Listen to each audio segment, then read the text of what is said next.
Good afternoon. My name is Dan Scripps, Chair of the Michigan Public Service Commission, and I call this meeting of the Commission to order on February 19th, 2026 at 1:06 p.m. Madam Secretary, please call the roll. Chair Scripps. Present. Commissioner Peretick. Present. Commissioner Myers. Present. Mr. Chair, you have a quorum. Thank you, Madam Secretary. Today's meeting is being held in person at the Commission's office at 7109 West Saginaw Highway in Lansing, Michigan. We're also hosting this meeting remotely using Microsoft Teams. Telephone relay service is available through the phone option. If you are participating via Microsoft Teams, you may also turn on the live captions by clicking on the More button at the top right of the Teams window, then clicking on Language and Speech from the drop-down menu, and finally clicking on Turn on Live Captions. As indicated in the notice for today's meeting, if we lose the remote connection, the Commission will not recess. The meeting will, however, be recorded and available for future reference on the Commission's website. In addition, the Commissioners can receive comments via LARA, LARA-MPSC-commissioners@michigan.gov. And for reference, this email is also included in today's meeting notice. We will have an opportunity for the public to make comments as provided in the agenda. A few notes about this. Comments are limited to 3 minutes and one per person. If you would like to make verbal comments, you must do so in person or remotely through the Microsoft Teams option or by calling into the meeting by phone. For individuals attending in person and who want to make a verbal comment, please fill out a comment card. Comment cards are available at the table near the back door. For individuals participating remotely by Microsoft Teams and who want to make a verbal comment, you may click on the raise hand button to be queued up for comment at any time. For individuals participating remotely by phone and who want to make a verbal comment, you may press *5 at any time to be queued up for comment. Public commenters on both Microsoft Teams and on the phone are added to the same speaker queue and will be called upon in the order that they enter the speaker queue. And so please do not lower your hand or press *5 again, or you'll be removed from the queue and lose your place in line. Please note that the Commission will not tolerate verbal abuse or threats of any kind. If such behavior is observed, the offending party will be asked to leave and escorted out of the building. And finally, to minimize disruptions, attendees participating by Microsoft Teams or by phone will be muted until we reach the time for public comment. The first order of business is approval of the agenda for today's meeting. I move for the approval of the agenda for today's commission meeting. I second the motion. Is there any discussion? We will now have a vote on the motion to approve today's agenda. All those in favor of the motion say aye. Aye. Aye. Aye. Any opposed? The motion carries by a unanimous vote, and the agenda is approved. The next item of business on the agenda is approval of the minutes from the January 29, 2026 Commission meeting. I move for the approval of the minutes from the January 29, 2026 commission meeting. I second the motion. Is there any discussion? We will now have a vote on the motion to approve the minutes from the January 29, 2026 Commission meeting. All those in favor of the motion say aye. Aye. Aye. Aye. Any opposed? The motion carries by a unanimous vote, and the Commission meeting minutes of January 29, 2026 are approved. The next item of business on the agenda is the approval of the orders and the minute actions on the consent agenda, and today the Commission is assisted by Staff Attorney Caitlin Mucci. I recognize Ms. Mucci. Good afternoon, Commissioners. Today's consent agenda consists of 2 communications matters, 3 electric matters, and 1 gas matter. The proposed orders and minute actions for these matters have been thoroughly vetted by the Commission's technical and legal staff and are ready for your approval. Thank you, Ms. Mucci. I move for the approval of the orders and the minute actions on the consent agenda. I second the motion. Is there any discussion? We will now have a vote on the motion to approve the orders and the minute actions on the consent agenda. All those in favor of the motion say aye. Aye. Aye. Aye. Any opposed? The motion carries by a unanimous vote. The orders and minute actions on the consent agenda are approved. I recognize Ms. Mucci. Item 4A1 is case number U21951, which involves an application as amended filed by BW Broadband Incorporated for eligible telecommunications carrier designation for access to universal service fund support throughout the WIN exchange in the state of Michigan. The order before you conditionally approves the application as stated in the order. I move for the approval of the order in case number U-21951. I second the motion. Is there any discussion? We will now have a vote on the motion to approve the order. All those in favor of the motion say aye. Aye. Aye. Aye. Any opposed? The motion carries by a unanimous vote. The order in case number U-21951 is approved. I recognize Ms. Mucci. Item 4B1 is case number U17377, which involves an implementation of the provisions of Public Act 95 of 2013 as amended and sets the proposed low-income energy assistance fund factor. The order before you reminds electric utilities of the need to file required low-income energy assistance fund information no later than 5 p.m. Eastern Time on April 1st, 2026, and establishes a deadline for the filing of comments on the proposed factor by 5 p.m. Eastern Time on March 18th, 2026. I move for the approval of the order in case number U-17377. I second the motion. And just before we vote on this, a couple of notes. In the order before us, we propose to increase the funding factor for the state's low-income energy assistance fund by 25 cents per meter per month, as envisioned and authorized under Public Acts 168, 169, 170, and 198 of 2024. If ultimately adopted, the proposal would increase available funds for the program to approximately $90 million for the next fiscal year, a 20% increase over the $75 million for the current year, assuming similar rates of program participation and meter counts. That's 80% higher than the cap of $50 million that existed prior to these reforms. In addition to expanding the pool of available funding, the legislation also expanded eligibility from 150% of the federal poverty level to 60% of the state's median income. As a result, a family of four was previously limited to making not more than $48,000 annually to qualify. Today, that same family can earn up to $70,000 and still be eligible for assistance. With the recent spikes in fuel costs that are straining household budgets as families heat their homes, this proposed increase could not come at a better time. We appreciate the partnership on energy assistance efforts with the bipartisan majority in the legislature that supported the 2024 reforms, and I'm pleased that the order in front of us today takes the next steps towards implementation. Is there any additional discussion? We will now have a vote on the motion to approve the order. All those in favor say aye. Aye. Aye. Any opposed? The motion carries by unanimous vote. The order in case number U-17377 is approved. I recognize Ms. Mucci. Item 4B2 is case number U21090, which involves applications filed by Consumers Energy Company seeking ex parte approval of power purchase agreements with Watertown Solar LLC and Voyager 2 Energy Storage LLC. The order before you approves the November 21st, 2025 application, conditionally approves the December 3rd, 2025 application, and directs the companies to make a filing in this docket confirming its agreement to the Commission's condition within 10 days. I move for the approval of the order in case number U-21090. I second the motion. Is there any discussion? Yeah, thank you, Chair. I'd like to focus my comments on two things. One is discipline in procurement, and two is discipline in compensation. Both of these are essential if we're going to continue advancing clean energy resources while protecting affordability for Michigan families and businesses. First, with respect to Watertown Solar, that's the November 21st, 2025 application, the record demonstrates that the consumers followed the competitive solicitation process required under MCL 460.6T and the settlement agreement approved in this docket. The project is consistent with the approved IRP course of action, was competitively bid through an independent administrator, and reflects market-based pricing. But the more important conclusion in the order before us is about the Voyager 2 battery storage project, and specifically the financial compensation mechanism, or the FCM. Battery energy storage is an important part of Michigan's energy future. It provides capacity, flexibility, and reliability as we integrate more renewables and retire legacy generation. Well-structured battery energy storage projects provide a lot of value, but the compensation structure proposed by Consumers Energy asked customers to pay more than is justified by the value delivered. In this case, Consumers Energy proposed to apply the FCM not only to the fixed energy payment associated with the battery's availability and discharge, but also to the charging costs. In other words, the utility would earn the FCM return on both sides of the transaction. The FCM is already a generous mechanism. It allows the utility to earn a return tied to the approved weighted average cost of capital, and it adjusts over time through general rate cases. That's a meaningful opportunity to earn, provided by our legislature. But the value that the battery provides to customers comes from the energy delivered on discharge, the capacity provided, and the renewable energy credits associated with its output. Charging costs are inherent in storage operations.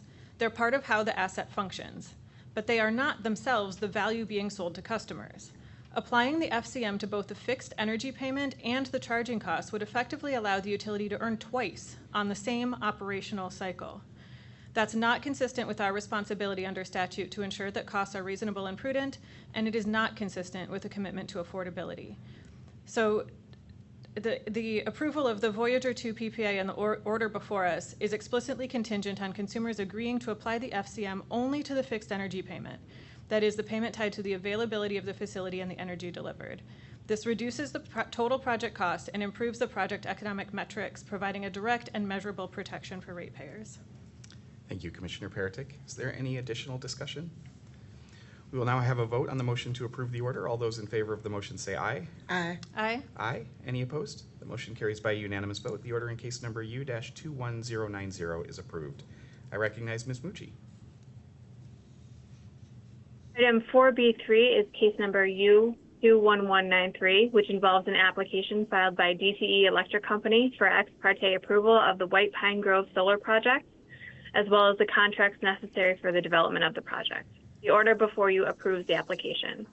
I move for the approval of the order in case number U-21193. I second the motion. Is there any discussion? We will now have a vote on the motion to approve the order. All those in favor of the motion say aye.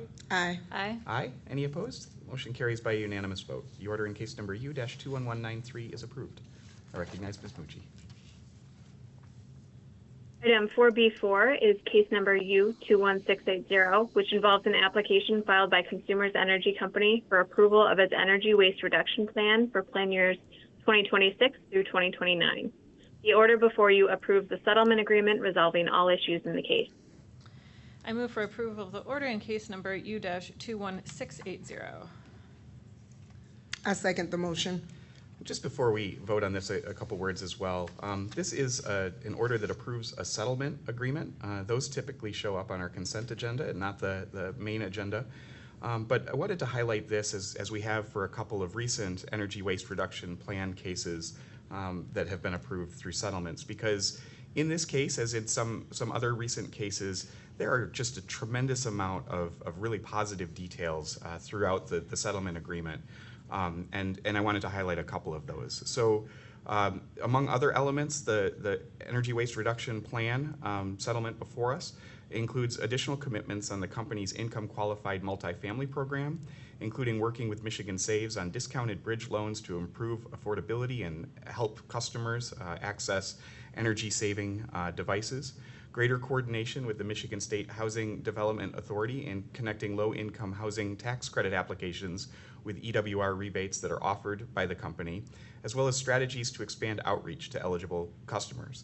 In addition, Consumers also committed to increase its overall annual investment in the Michigan Saves Loan Fund by $2 million, maintain the super efficient all-electric new homes program for 2026 with a budget of $750,000, transition the all-electric new homes pilot to a commercialized program, and increase the budget for the new homes construction program by $300,000 per year. Consumers also agreed to continue its geo-targeted Flint initiative with a budget of $4.5 million through 2029.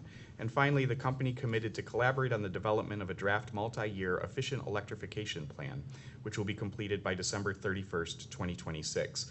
This plan is designed to facilitate integrated delivery of both electrification and energy waste reduction building envelope efficiency measures.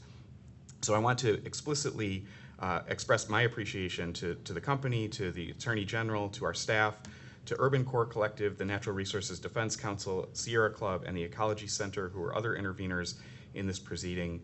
The order before us, in my opinion, builds on our best in the nation performance on energy waste reduction, and I'm pleased to see the settlement that's been brought forward. Is there any additional discussion? We will now have a vote on the motion to approve the order. All those in favor of the motion say aye. Aye. Aye. Aye. Any opposed? The motion carries by a unanimous vote. The order in case number U-21680 is approved. I recognize Ms. Mucci. Item 4B5 is case number U1859, which involves an application filed by Consumers Energy Company for ex parte approval of certain amendments to rate GPD. The order before you denies the petition for rehearing filed by the Michigan Department of Attorney General. I move for the approval of the order in case number U-21859. I second the motion. Is there any discussion? We will now have a vote on the motion to approve the order. All those in favor of the motion say aye. Aye. Aye. Aye. Any opposed? The motion carries by a unanimous vote. The order in case number U-21859 is approved. I recognize Ms. Mucci. Item 4B6 is case number 21860, which involves an application filed by DTE Electric Company requesting authority to increase its rates for the distribution and supply of electric energy and for other relief. Staff member Stephanie Fitzgerald will describe this order. Good afternoon, Commissioners. On April 24th, 2025, DTE Electric Company filed an application with the Commission seeking to increase its rates, seeking amendments to rate schedules and rules governing the distribution and supply of electric energy, and seeking the approval of several pilots and various accounting proposals. DTE Electric requested authority to increase its retail rates by approximately $574.1 million. The company explained in its application that the rate increase is necessary to recover increased investments in distribution, generation, information technology, and customer service, recover costs for the conversion of the Bell River Power Plant from coal to natural gas, the completion of the Trenton Channel Energy Center battery energy storage system, and the costs for plant removal associated with the decommissioning of power generation assets at River Rouge, St. Clair, and Trenton Channel power plants. The company also proposed changes to its tariffs and expansion of the Infrastructure Recovery Mechanism, or IRM. DTE Electric proposed a return on equity, or ROE, of 10.75%, with an overall rate of return, or ROR, of 6.03% after tax. The company also requested a permanent capital structure of 50.75% equity and 49.25% long-term debt, and proposed a projected average rate base of approximately $23.6 billion for the test year, which includes an equity base of approximately $9.4 billion. The public submitted 448 comments on this docket. 21 parties were granted intervention in this proceeding. The record in this matter consists of 5,514 pages of transcript and 768 exhibits submitted into evidence. Administrative Law Judge Sally Wallace issued a proposal for decision on December 22, 2025. The order before you provides decisions and guidance in several areas, some of which I will highlight. First, the IRM. DTE proposed extension and expansion of its IRM levels from $104.3 million to $466.1 million for the years 2027 to 2029. The IRM is a cost recovery mechanism that pre-approves spending levels for certain distribution-related programs. There is a reconciliation process to review what the company actually spends, and funds not spent on the designated programs cannot be diverted elsewhere and must be returned to customers. The order before you limits extension of the IRM to include 2027, but declines to extend the IRM through 2029 at this time. The order also finds that periodic review of effectiveness of distribution reliability investments should be done in concert with distribution system planning. The order outlines that this review should articulate both the strategy and details of future IRM proposals. The order asserts that having the company demonstrate the relative effectiveness of different pillars of its IRM strategy will improve reliability and will enable the Commission and intervening parties to identify what elements are working and what should be continued or expanded, and what elements are not working and should be reduced or discontinued. In total, for all IRM areas, which include breaker replacement, subtransmission redesign and rebuild, underground residential distribution replacement, distribution automation, and pole top maintenance and modernization, the order before you approves a total investment of $348.8 million in 2026 and $282.5 million in 2027. The order before you approves investments that will enhance safety and reliability for customers. The order approves $200 million in capital expenditures for pole and pole top maintenance and modernization for the 2026 test year, which involves inspecting all wood poles and pole top equipment and overhead circuits and replacing any that fail inspection with stronger and upgraded materials to speed up the cadence of visual pole inspections, which is critical to reliability. This will assist DTE in working towards a 5-year pole top and 10-year pole inspection cycle. The order approves costs for 2 undergrounding pilot projects, Spruce and Attica. Attica is a pilot developed in a rural area aimed at improving the company's understanding of rural circuits. The Spruce project is being developed in a suburban area to take advantage of the opportunity to coordinate with Ann Arbor's expected replacement of roadways in the impacted neighborhood, reducing costs for road removal and restoration. The order approves spending levels adequate for DTE to achieve a 5-year tree trim cycle. The order directs DTE to retain its 5-year tree trim cycle length and to track tree-related outages for circuits falling behind the required 5-year cycle and present this data in its next general rate case. It also directs the company to develop and file an interim report pertaining to tree trimming and specifically to investigate the costs and benefits of moving to a 4-year cycle. The order before you also approves investments relating to system loading, projects in which existing substations are upgraded or new substations are added, to mitigate overloading and alleviate stress on DTE's distribution system, improving reliability and providing capacity for new or existing customers. The order approves costs related to the Slocum Battery Energy Storage Project, which replaces 5 retired peaking plants used during times of high electricity demand. The 14-megawatt battery became operational in 2025 and will aid in providing additional reliability to the system. Regarding future rate cases, the order directs the company to provide a detailed and robust description and justification for rate case expenditures on external consultants in the next rate case. The order also adopts the Attorney General's recommendation to require DTE Electric to establish a mechanism to track costs to complete future rate cases and provide that cost with each new rate case filing. Regarding affordability, the order before you recognizes that many of the concerns raised by interveners are being more thoroughly explored in case number U-20757, which will present a more complete picture of how the Commission will address customers' energy burden within the broader regulatory environment. The order agrees with interveners that the utility should do more to educate and inform low-income customers, and to that end, the order directs DTE to improve its existing assistance programs to better educate and assist low-income customers with accessing programs and obtaining funding associated with weatherization, energy waste reduction, and energy efficiency. The order before you contemplates how DTE's planning and spending to improve distribution reliability aligns with the findings of the Liberty audit in case number U-21305. A few highlights include tree trimming. The order before you ensures enough funding to allow DTE to achieve a 5-year trim cycle, keeping in mind the importance of maintaining regular tree trim cycles to improve reliability. And furthermore, the order slows down distribution automation spending, as this was also a key directive made by the audit. While DTE's plans to deploy reliability and safety-focused reclosers are important to ensure long-term reliability, the Liberty audit found that this was an area where sharp spending increases needed to be reined in. The order before you adopts a test year of January 1st through December 31st of 2026, a jurisdictional rate base of $23.047 billion, a 50-50 debt-to-equity capital structure, a long-term debt cost rate of 4.27%, a short-term debt cost rate of 3.85%, an ROE of 9.90%, and an overall weighted cost of capital of 5.64%. The order authorizes DTE Electric to implement rates that increase its annual electric revenues by $242.406 million over the rates previously approved by the Commission on January 23, 2025, in case number U-21534. The order before you authorizes DTE Electric to implement the rate increase approved by this order on or after February 24, 2026. Thank you. Thank you, Ms. Fitzgerald. I move for the approval of the order in case number U-21860. I second the motion. Is there any discussion? I have a couple comments. The decisions in this order reflect a balance between reliability, resiliency, affordability, and equity. Customers expect power to be there when they flip their switch.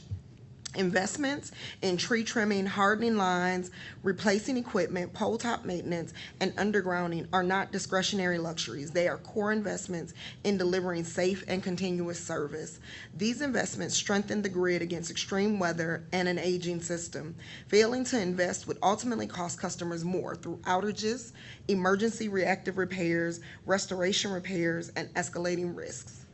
We are also facing the reality of increasing demand. We must invest in the grid of the future, one that is more resilient, more flexible, and capable of meeting rising demand.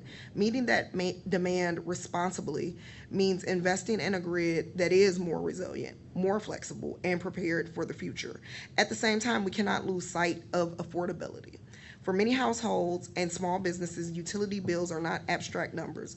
They represent real trade-offs. When rates rise, the impact is not felt evenly. It is felt most acutely by low-income customers, seniors on fixed incomes, and communities that already face disproportionate burdens through shutoffs of service. In this order, it requires the company to thoroughly analyze shutoff data and determine non-payment shutoffs, average time for restoration, duration of shutoffs, and shutoff and arrearages balances, and any other factors that might provide insight on disconnections. Keeping equity at the forefront of our mind requires us to scrutinize the costs and think carefully about how today's investments will shape tomorrow's rates.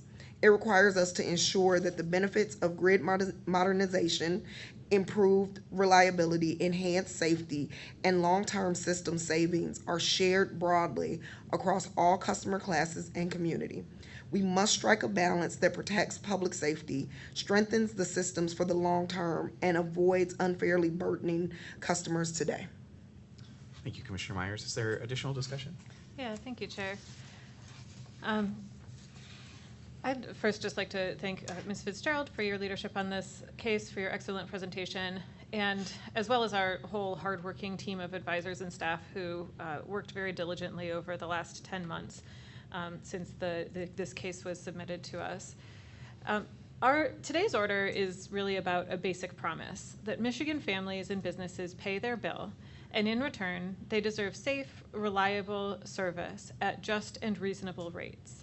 That means that we scrutinize what's being requested, we approve what is reasonable and prudent, and we hold the company accountable when the record shows customers are being asked to pay too much or too soon or without adequate support. The order before us continues the work that we've been doing on improving reliability. For the first time in at least 2 decades, DTE Electric's reliability ranking for restoring customers experiencing outages in all weather conditions was in the top quartile among energy utilities around the country in 2025, lowering customer outage times 60% compared to 2024. That noteworthy milestone came after the utility reported a 70% reduction in the amount of time that customers were without power from 2023 to 2024. We're seeing encouraging results, and this order continues that work. I would like to thank Judge Sally Wallace for an excellent proposal for decision in this case. The proposal for decision is thorough, it's careful, and it's well grounded in the record, which is exactly what we need in a case of this size and complexity. I'd like to highlight just a few parts of the order that's before us. The order is extensive at almost 500 pages, so this doesn't come close to a summary. It's just a few items that I'd like to bring to the foreground. First, it takes a hard look at customer shutoff data. Not with anecdotes, but with analysis. This order directs work that uses customer account data and statistical analysis to better understand shutoffs and related outcomes so we can focus protections where they matter the most.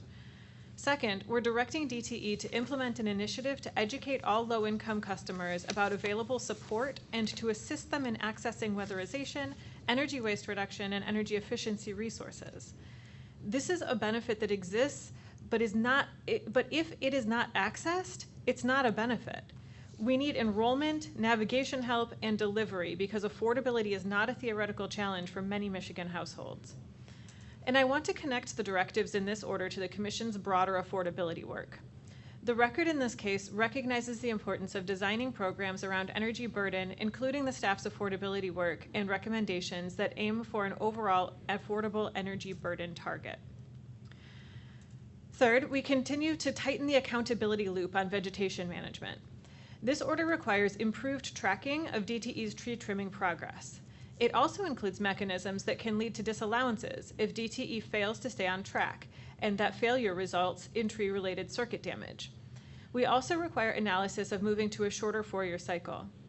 This is practical reliability accountability. If the work isn't being done on schedule and results in outages, the company cannot pass those costs on to customers. On reliability more broadly, this order reflects a consistent approach. DTE must justify its spending with evidence, including benefit-cost analysis where required. This order reiterates that wish lists and stories are not data, and that we are not going to approve major spending when the company does not meet prior Commission directives to provide verifiable plans and quantify costs and benefits where needed. I also want to address the investment recovery mechanism that Ms. Fitzgerald described, or the IRM. This order allows a 1-year extension, but it does not authorize extending the IRM beyond that 1 year at this time. Before we can even consider extending the IRM any further, DTE must present a comprehensive plan that clearly outlines their spending strategy and how it will achieve positive safety and reliability outcomes. The value of the IRM is in the ring fence. If the investments approved by the commission aren't actually made for safety and reliability, then the dollars are reconciled and returned to customers, not converted into shareholder gain. But that discipline is essential, and this order keeps that structure intact. But without a comprehensive plan that gives me confidence in the benefits of these investments, I can't support expanded investment. We also continue pressing on audit follow-through, including pole top inspection and maintenance modernization work, using the valuable outputs of the audit to continue to guide approvals. And finally, I want to note a couple of generation-related items that matter for reliability and cost. The order before us approves the Trenton Channel Battery Energy Storage System and reflects careful review of cost updates, including reductions tied to supplier changes and updated forecasts. And at the Slocum plant, the order before us approves costs for a battery energy storage project that replaces oil peakers, moving away from older oil and diesel peaking resources while maintaining capacity and operational flexibility. So at the end of the day, this order uses a simple standard: reasonableness and prudence. If customers are paying more, they must be getting more, especially in reliability, safety, and affordability. And this order advances that standard through targeted protections, stronger tracking and enforcement, and clear expectations that DTE must meet going forward. Thank you, Commissioner Paratic. And just a few words from me before we ultimately vote on this order. First, just to echo the progress that's being made on the reliability front. As Commissioner Paratic mentioned, DTE last year was in the first quartile for all weather. Now, clearly some of that was that we didn't see the storm activity in DTE's service territory that we've seen in previous years. But some of it is just as clearly the result of the investments that have been approved by this commission and undertaken by the company over the last several years. In fact, looking at Michigan as a whole, Michigan is #1 in the country in terms of base reliability improvements between 2019 and 2024. We've taken nearly an hour of outages off the system since 2019. There's still clearly a long ways to go, but progress is increasingly evident, and I know that customers are feeling that as well.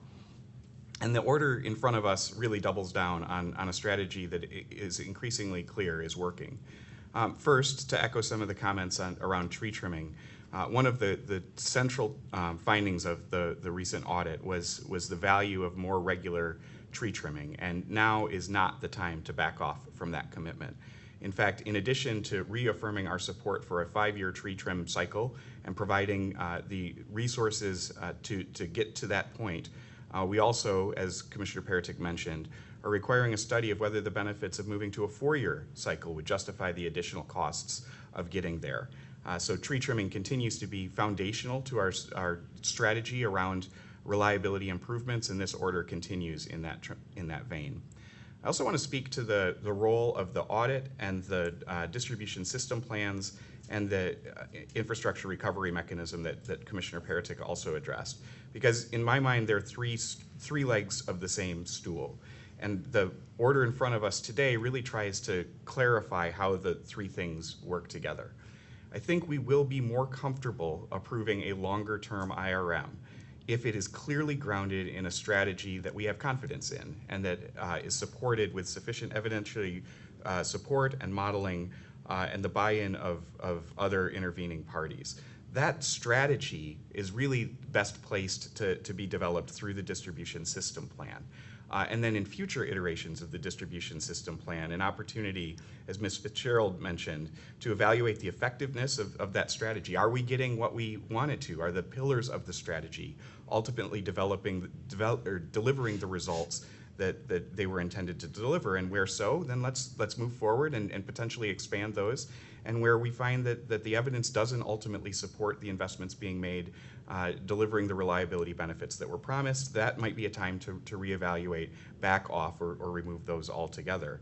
But that iterative cycle of developing a strategy that informs what the IRM contains and then reviewing the specific elements of the IRM in rate cases, I think will give more confidence that the strategy is right and that we can essentially pre-approve those dollars, ring-fence those dollars, and get about the work of execution. And so I look forward to not only future rate cases in their development of the IRM, but understanding the broader strategy that informs the IRM, including in the company's distribution system plan that it will file later this year. Maybe zooming out just a little bit, in many ways, this order is a continuation of current work. The increase that's approved in the order is almost exactly where staff's recommendation was in testimony. We also maintain the currently authorized return on equity of 9.90%, as well as the current 50% debt to equity capital structure, 50% debt, 50% long-term debt, and 50% equity. So a continuation of the financial metrics and solid support for the investments being undertaken. And I'll close with some thank yous. As Commissioner Peretick mentioned, the proposal for decision from Judge Sally Wallace in this was thorough, well argued, and well supported with evidence from the record. I also want to thank the other intervening parties for the work they've put into this, as well as our staff. The independence of the staff is one of the great benefits of the commission structure, where they can bring their expertise and recommendations through testimony on the record. And finally, I'll close with particular thanks to our advisors and attorneys who helped in the development of the order that's in front of us. It's 486 pages. It contains literally hundreds of decisions, and all done on a statutory 10-month time frame. It's an incredibly heavy lift, but and it's clear to me increasingly with every day, and certainly with every case, that we could not do the work that we've been tasked with by the legislature without the profound drive and expertise and passion and commitment of our advisors and our attorneys and our staff as a whole. So with that, we'll move for a vote on the order in front of us. Is there, all those in favor of the motion say aye. Aye. Aye. Aye. Any opposed? The motion carries by unanimous vote. The order in case number U-21860 is approved. I recognize Ms. Mucci if she's still there. Item 4C1 is case number U21989, which involves an ex parte application filed by Hayes Otsego Pipeline, LLC, seeking commission approval of amendments to its existing gas transportation agreements, providing for a 4 cent per 1,000 cubic feet rate decrease. The order before you approves the application and authorizes the amended transportation rates to take effect as stated in this order. I move for the approval of the order in case number U-21989. I second the motion. It's nice to have a rate decrease in front of us. Is there any discussion? We will now have a vote on the motion to approve the order. All those in favor of the motion say aye. Aye. Aye. Aye. Any opposed? The motion carries by unanimous vote. The order in case number U-21989 is approved. And I recognize Ms. Mucci. Item 4C2 is case number U22021, which involves an ex parte application filed by Michigan Gas Utilities Corporation for accounting approval associated with an incident at the TransCanada high pressure gas main. The order before you approves the application. I move for the approval of the order in case number U-22021. I second the motion. Is there any discussion? We will now have a vote on the motion to approve the order. All those in favor of the motion say aye. Aye. Aye. Aye. Any opposed? The motion carries by unanimous vote. The order in case number U-22021 is approved. We've now reached the time reserved for members of the public to address the commission. As mentioned in the notice for today's meeting, we will take public comments in the following order. First, from individuals attending in person, and then from individuals participating remotely, either through Microsoft Teams or the phone, who have entered the speaker queue. As a reminder, this public comment period is for commissioners to listen to comments and questions and not to answer specific questions. To listen to comments and concerns and not to answer specific questions. When providing comment, please indicate your name and where you live if you're willing to share so that we have it for our records. And again, please limit comments to 1 per person and keep them brief, no longer than 3 minutes. I do know that we do have one card, Dan Zimmer, so I'd invite Mr. Zimmer to the podium.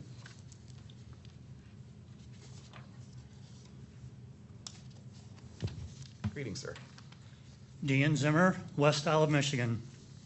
I have a grievance concerning loss of electric service.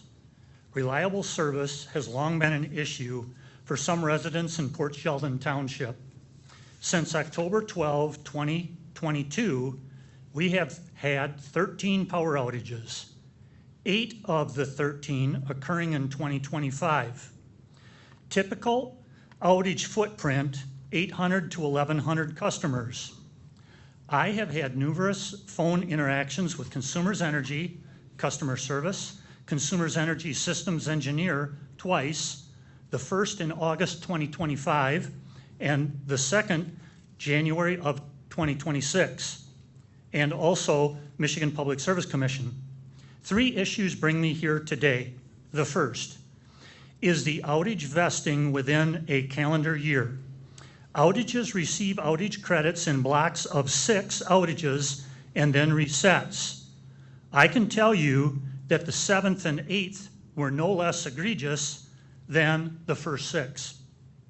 At $40, consumers can limp along problematic local grid delivery. Stop and think. 48 outages within a year would get 8 outage credits applied to their bill, a $320 credit. I would advocate that once the 6 occurrence threshold is met, every single outage thereafter would be credited within the year. The second issue, we have a net metered, well, now it's called distributed generation, 10 kilowatt solar system that separates from the grid during any outage, idling any electrical production. The third is a recently realized elevated risk to personal property and personal well-being. Let me explain. We have a 10,000 watt gasoline generator we have used around 40 times, maybe more, over the last 26 years to cover residential power loss.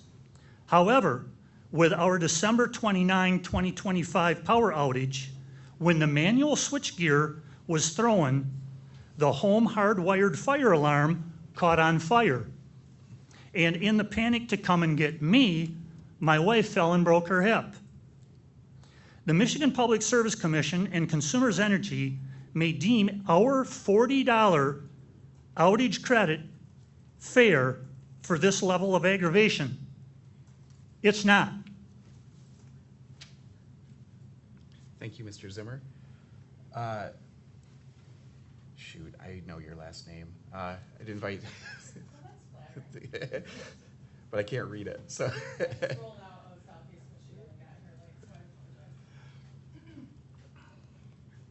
Also, I'm always in my bathroom. Hi, I'm Sarah Brabs. I am from York Township. I am here late, but made it because many people that I've had many conversations with just this morning, including myself, are very upset that we have not heard back about DTE seemingly not directly head-on, clearly, articulately, or meaningfully has not been meeting the conditions for ex parte. So I have sat before you twice and heard those promises. And now with the Detroit News article coming out this morning, knowing that you 3 didn't need to sign an NDA related to that process, but your employees did and had to read the whole thing on screens, which left them not able to do their whole job, apparently very well, with quickness. I have extra concerns about the way, same questions as last time, we, as members of the public, you, with your power, can make those conditions mean something. Otherwise, it's just like a promise, nice to do, please do by, and then there's no response. It doesn't really make me feel better about, or any of us feel better, that there are going to be consequences. It's, in my opinion, DTE fell for the fake false urgency that they may lose this deal, which, okay, sure. But they fell for that, and now they thought that this deal would remain, I'm just guessing here, theories, more profitable than it is or more possible than it is, and maybe they wouldn't have just been sued and lost and have all these problems that they're now also holding the bag on, that they're nervous about actually concretely saying ratepayers will not carry this if Saline Township Data Center Oracle falls apart, which given they're being sued by their own investors right now for their stock market shenanigans and this bad debt that they're not comfortable with, would really not be surprising. And I'm sure DTE is aware of that. I'm more concerned as someone who's watching these things happen all over. Saline's construction is still going on when there are serious issues with that that you might not even be aware of. And it's so angering when DTE responds the way that they did when we supposedly have conditions the best in the country, But if they're not enforceable legally, and then if waving a magic wand, they did agree clearly, directly to that condition about not leaving us with the bag, then how can they also commit to legally and otherwise showing us transparently how that looks in real time with real numbers transparently, especially given their tendency to just think an NDA is somehow appropriate and okay with anyone related to this deal. Thank you. Thank you, Ms. Brabs. We have 4 additional folks joining through virtual means, and so I'll start with Tammy Bruneau.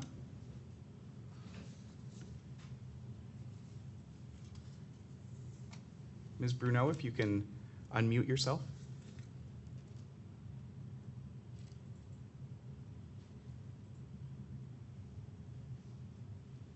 All right, we will come back to you.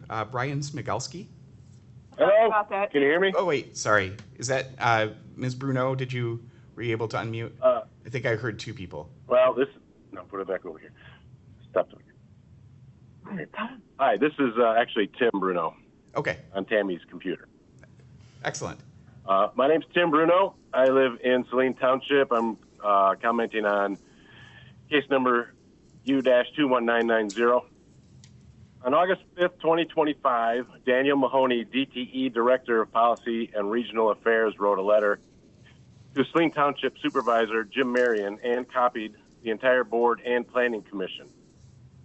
In his letter, he states DTE can support the data center with their current generating capacity and is highly confident that the 345 kV transmission lines which run through the site will be able to provide sufficient power without affecting local reliability.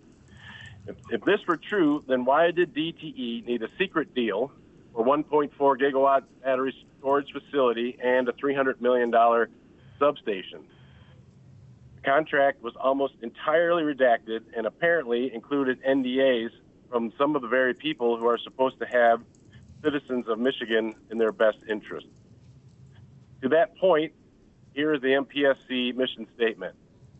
The MPSC is an expert and impartial regulator committed to protecting consumers while promoting fairness, transparency, and trust in Michigan's energy utility sectors.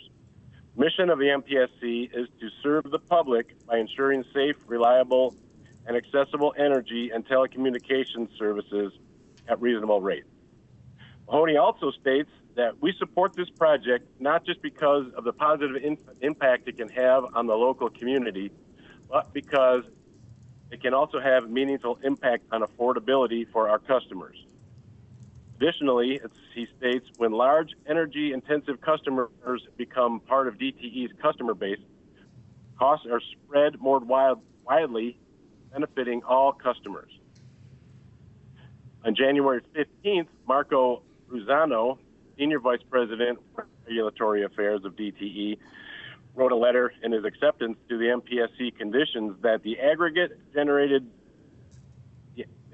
revenues generated will cover the costs. These phrases, affordability for our customers, costs are spread more widely, and aggregate revenues sure sound like industry speak for saying that the citizens will share the costs of infrastructure and increased rates created by the data center, and the beneficiary of these affordable, widespread aggregate rates are, in fact, the data centers themselves. We want to believe the Commission truly intends to protect the public from cost shifting and ensure real accountability in data center deals of this scale. It's hard for us to reconcile that the contract was approved ex parte and the protections presented are not clearly binding or enforceable. As is evidenced here, DTE uses misleading language, and no matter the restrictions, will do anything to get the project finished. There's no negotiating with them. We here in Saline find out about something new almost daily that wasn't mentioned before, only to learn that it was negotiated months before by lobbyists and politicians. We need accountability from DTE and not sweetheart deals that leave Michiganders having to pay and clean up the mess. Thank you. Thank you, Mr. Bruneau. Brian Smigalski.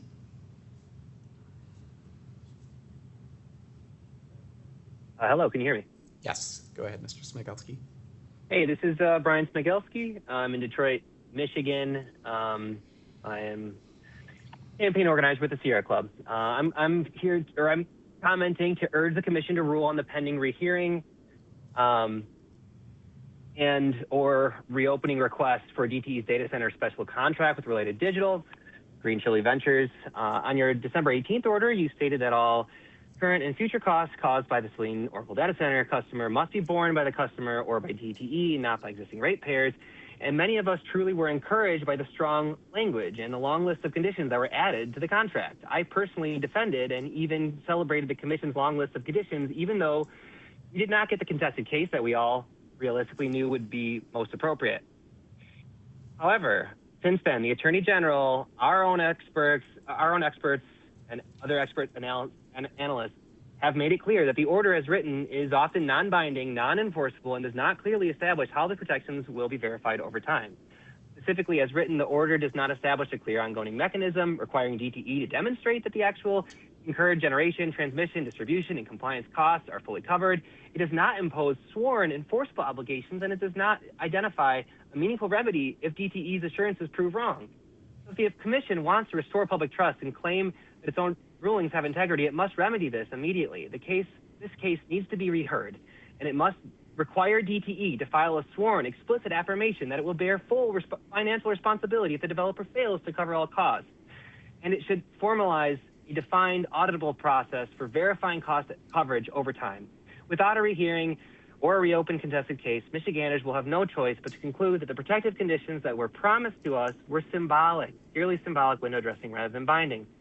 But if the commission takes this final step, rehears the case, and actually makes their own conditions enforceable, this will show that Michiganders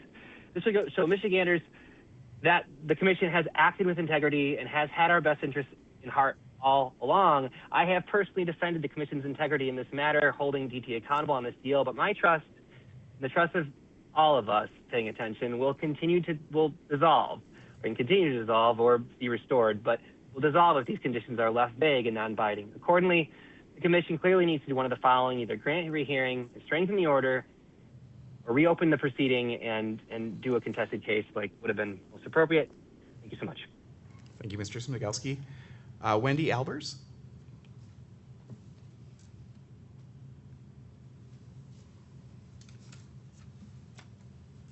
Can you hear me?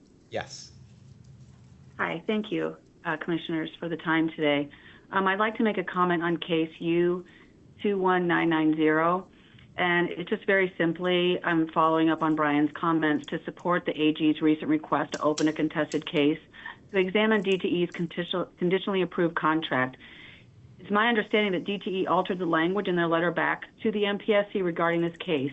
They cannot be trusted to have residents' best interests at heart, and I urge the Commission to take action on one of the following: grant rehearing and strengthen the order with clear, binding, enforceable conditions that prevent cost shifting, or reopen the proceeding as a contested case so the Commission can develop a complete record and the public can meaningfully evaluate the evidence and assumptions. At a minimum, please issue a decision to the public so we know where this case stands. I'd also like to make a brief comment on U21860 in the matter of the application of DTE Electric Company for a rate increase. Are residents going to realize any of the ROE that was mentioned in this case? I really don't think so. Please watch how the funds the state has to help low-income residents pay their utility bills, because with these constant rate hikes, that number of people needing help is going to grow with the continuation that we receive from consumers and DTE to help them pay for infrastructure improvements needed. And I don't really think they're needed to help with reliability. I think these projects are to support the governor for these hyperscale data centers. It's not about tree trimming for reliability. It's about the state's support of renewable energy and hyperscale data centers.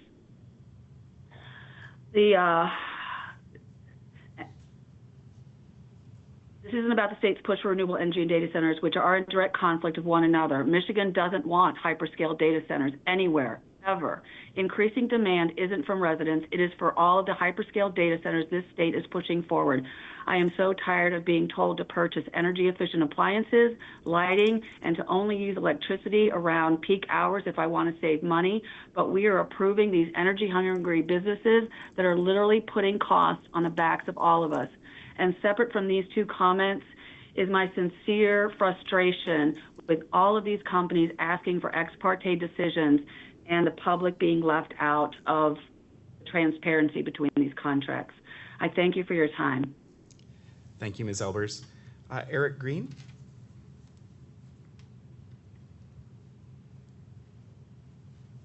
Good afternoon. My name is Eric Green. I am a resident of Saline, Michigan. I live in the city about 4 miles down from the proposed Nightmare Data Center.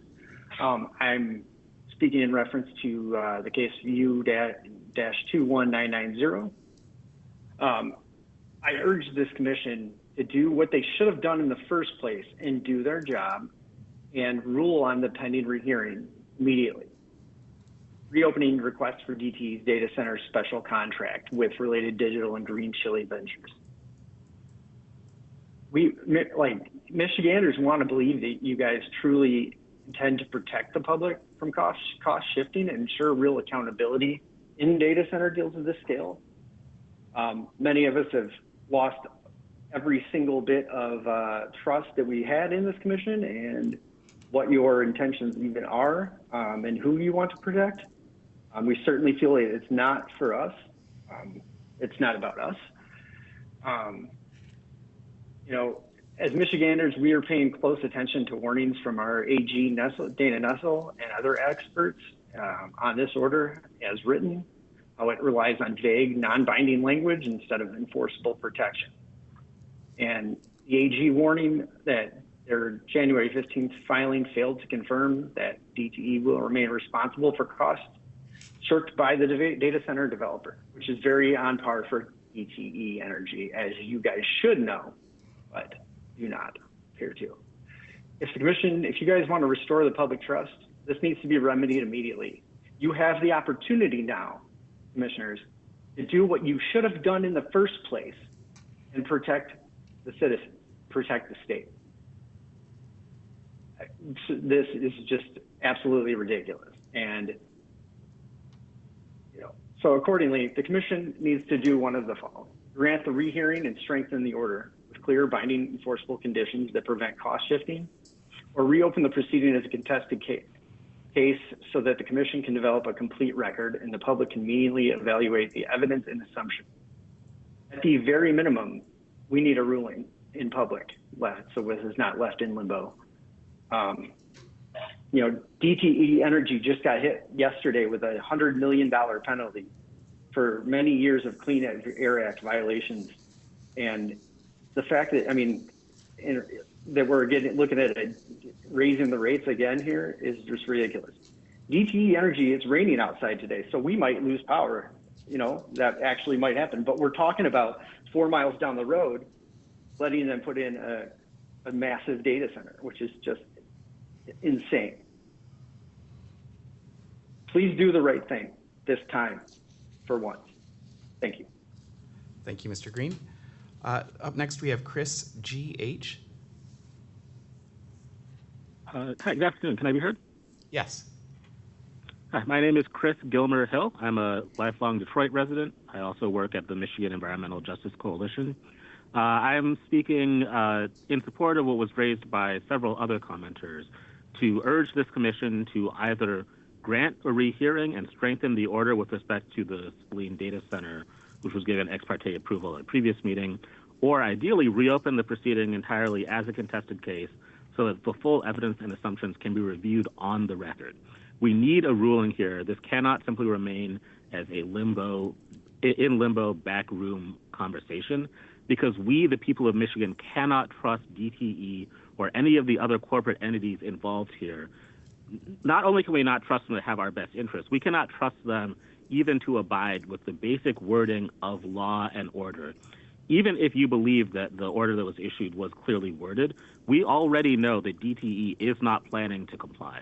And we know that based on plenty of other precedent, DTE has no problem whatsoever ignoring the impacts that they have, ignoring the clear wording of laws, ignoring clear rulings of regulatory agencies. There is no world where we can rely on DTE to do the right thing here. And we need clear decisions, clear orders from this commission explicitly laying out what you are going to do when DTE inevitably fails to hold up their end of the bargain. As the previous commenter just mentioned, DTE was just held liable for $100 million that they fought tooth and nail for poisoning the air downriver with their facility on Zug Island. And when their representative was told that their facility was the #1 source of toxic sulfur dioxide gas that's been poisoning folks all across southwestern Detroit, all across downriver, the response was verbatim, so what? So what? That is DTE's view to the impact that they have on our working families, on our communities. That's the view that they're going to take when they see these conditions that you've laid out, when they see that you've told them not to pass along costs, when they see what you've told them to do, the response that we should expect from them is, so what? And we need you to be prepared for that. We need a MPSC that is going to stand up for the people of Michigan with a clear, explicit set of enforceable conditions, a clear plan for how we're going to hold their feet to the fire when they inevitably will try to pass these costs along to ratepayers. And we don't have that right now. We know that plenty of lawyers, plenty of organizations, our state's attorney general are all saying we do not have enough right now to enforce these conditions. And the only way to fix that is through either a rehearing or reopening a contested case. So I urge the commission to do one of those two things and to do it quickly. Thank you. Thank you, Mr. Gilmer-Hill. Up next is Eric Williams.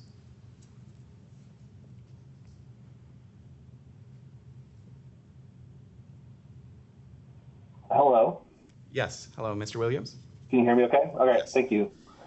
Providing public comment in support of Michigan Attorney Dana Nessel's effort to begin a contested hearing for the data center. I do not believe that DTE met their obligations in the settlement agreement that was presented to them by the PSC in December. That agreement has expired and defaulted. The battery support that was required under that settlement agreement was not met by DTE. They only provided about 322 megawatts of battery storage compared to the 1,400 megawatt required to fully support the data center. Additionally, the 322 megawatt storage was not located on site. Some of it was located hundreds of miles away in terms of what they could procure. Just speaking as a professional engineer and a transmission system planner, battery storage will not provide for the energy needs of this data center. It's just going to make the grid upgrades bigger and more expensive and kind of leave more risk on the table. Battery storage can only provide about 4 hours of discharge service compared to a data center that uses electricity 24 hours a day. The scale of the storage needed will cost hundreds of millions of dollars in direct costs and also require all the transmission lines and equipment to be sized larger and cost more. Grid storage kind of only exaggerates the cost and schedule. It does not really provide Michigan or local residents any value. Grid storage is not it does not generate energy. It's only capacity. The batteries require energy every time they charge and discharge, so they end up they use more energy than they, over time. Additional power plants are going to need to be constructed to not only power the data center, but then also charge those batteries. So you have to take into account the load of the load of the data center as well as the batteries that you have along with it. So that kind of makes everything twice as big. The data center is using about equivalent of two of the three nuclear power plants worth of energy running around the clock. And new electric generation cannot be constructed in the time that the data center needs that electricity. So, and zooming out a little bit, DTE does not control the price of energy. It is a load-serving entity that buys bulk power off the market. Even if there was some sort of agreement or situation where DTE would ask the data center to cover all the costs for transmission and energy, it would still raise the market price for power for all of those across Michigan. So Consumers Energy people are paying more, Wolverine Power people are paying more. So so the bulk power price goes up, and ultimately everyone pays more for electricity. Bulk prices, electric prices are not linear. So if I need twice as much power, that's going to cost me more than twice the price as you kind of climb the supply curve. So just to kind of reiterate, battery storage is kind of a flawed strategy to support this data center. FERC is currently, investigating whether data centers or large loads need to bring their own generation if they want to connect to the grid. I don't feel that connecting this data center in DTE's footprint will be an equitable solution for all ratepayers. And I wish, just reiterating, I wish that you guys open a contested case and really go back to the drawing board in terms of, what energy supply is going to be required to supply this data center. I don't think batteries are going to be a great solution. So thank you so much. Appreciate it. Thank you, Mr. Williams. We don't have any additional hands or cards, and so we'll conclude the public comment period today. Please note that the public may continue to submit comments to the commissioners via email at lara-mpsc-commissioners@michigan.gov.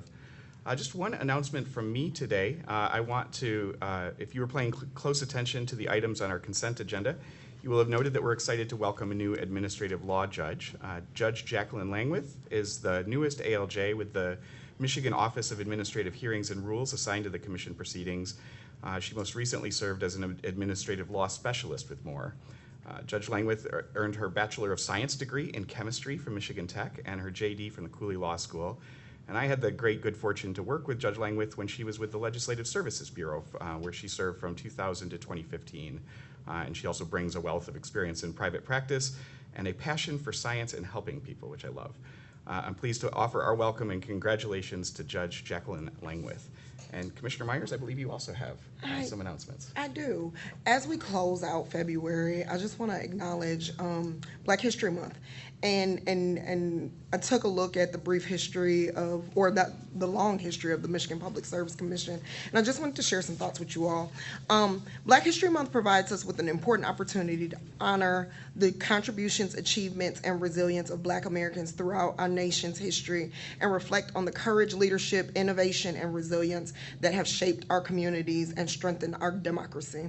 Throughout our history, Black Americans have made transformative contributions in public service, science, education, business, the arts, civil rights, and countless other fields. Their achievements have often come despite profound and persistent barriers, and their perseverance has expanded opportunities not only for one community, but for our country as a whole.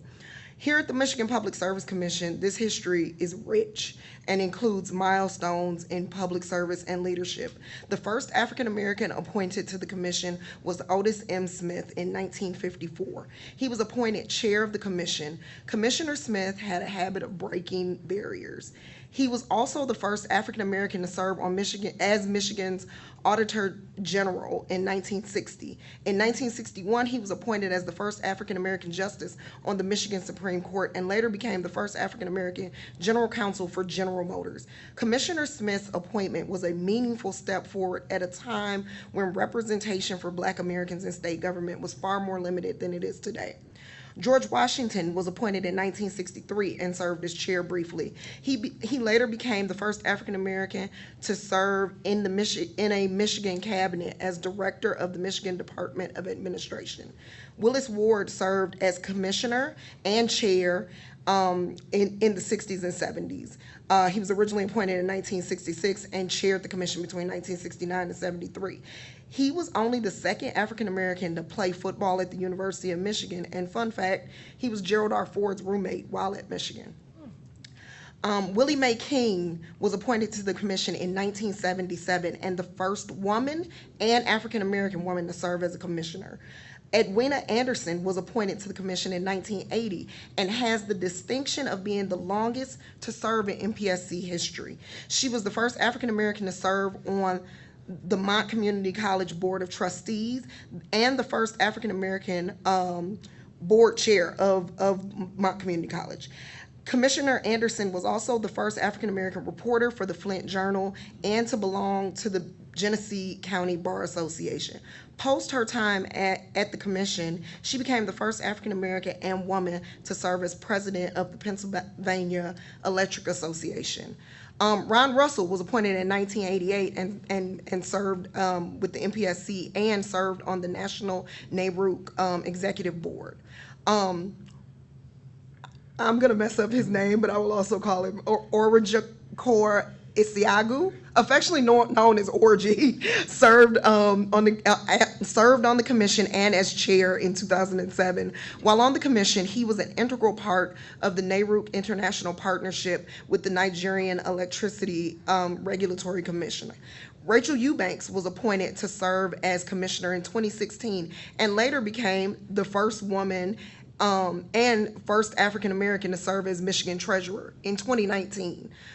Tremaine Phillips was appointed to serve as commissioner in 2019 and was chair of the NARUC Committee on Telecommunications. I'm honored to serve on this commission and be a part of the prestigious cohort of trailblazers, recognizing that even now we are still making history. I, having served as first African-American to be chief of staff to a Michigan lieutenant governor and first African-American to serve as chief of staff to a speaker of the House. Meanwhile, they were both the first of their kind as well before being appointed to this commission. These milestones reflect both progress achieved and the broader journey toward inclusion in public institutions. Importantly, Black history is not only about the past. It is about the present and the future. It is about celebrating leaders, neighbors, colleagues, and young people whose talents and aspirations continue to shape our communities in meaningful ways. As we close this month, may we take time to learn, listen, and honor these stories that are not just a part of Black history, we are a part of American history. Thank you, Mr. Chair. Thank you, Commissioner Myers. That was really incredibly well done. And those folks, all of us, stand on their shoulders. And I'm just as confident that future generations of commissioners, commission staff will be on your shoulders as well. So thank you for that tribute. Any additional remarks? Okay, well, that will conclude today's meeting. The next regular commission meeting is scheduled for Thursday, March 12th, 2026 at 1:00 p.m. Is there a motion to adjourn? I move to adjourn today's meeting. I second. We will now have a vote on the motion to adjourn the meeting. All those in favor say aye. Aye. Aye. Aye. Any opposed? Motion carries by a unanimous vote. The meeting is adjourned. Thanks, everybody.